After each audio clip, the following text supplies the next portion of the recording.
Wait.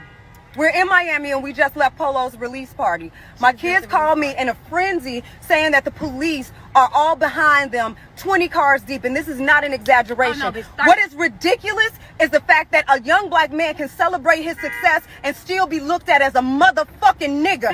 Then when I go and I ask them where is my minor son who's 16 years old, they refuse to let me speak to my minor son. Do you see this?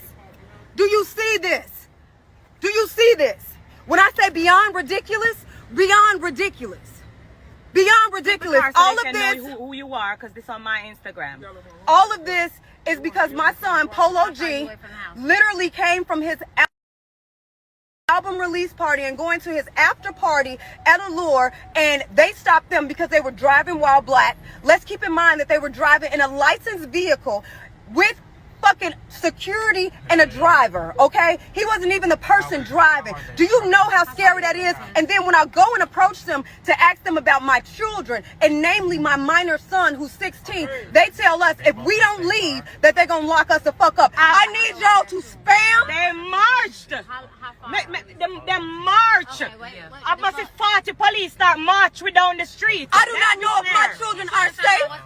I do not know if my children are safe, and I need you motherfuckers to flood Miami fucking police department and tell them to let my sons go. Polo G. They have Polo G, they have T-Baby, and I am not having it. My children will not be a casualty. I have raised my children right. They are respectful people, and we are celebrating the success, and this is how it ends, not on my watch. Not on my watch, and not today. I have a right to ask where my children are. I have a right to know where my minor child is. I have a right. We're not getting ready to ride off. Look at this shit. Flip the camera. No, they can ride off. I'm getting out. No, flip the I'm camera. not gonna leave him. I'm not leaving my son. We're not leaving him. Wait. with them right now. JR's with them at the car right now. They're in the police car? This is ridiculous. Why they in the This is ridiculous. This is ridiculous. This is a waste of taxpayers' money. Ridiculous. And the only crime that they committed is being motherfucking black and successful. Ridiculous.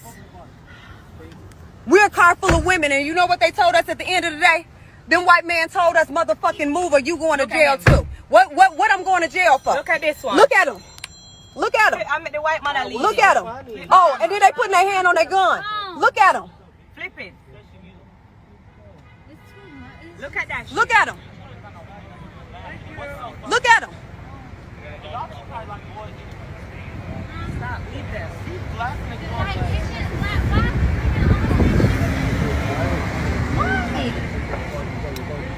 Bitch. Call them bitches and tell them to let my mother. Who's that right here? Slow down. Who this right here? Who that walking in that white shirt? JR said he's right next to Who's in that white shirt? This is ridiculous. This is ridiculous. I've never in my life saw this, and this is a mother's nightmare realized. It's like, it's ridiculous. You have so many things that are stacked against your children, and then to feel that the people who are tasked with your safety are the aggressors that will in turn do your children harm. If my children were stopped by the police and they were any other color, I know that they'd get a pat on the back, on their head, and a smack on their ass, and they'll be okay. But because they are black men, they villainize our color, they villainize our wealth, they villainize everything about us. Everything. And it's ridiculous. It's ridiculous. How does a traffic stop when my son's not even driving motherfucking turn into a full-on police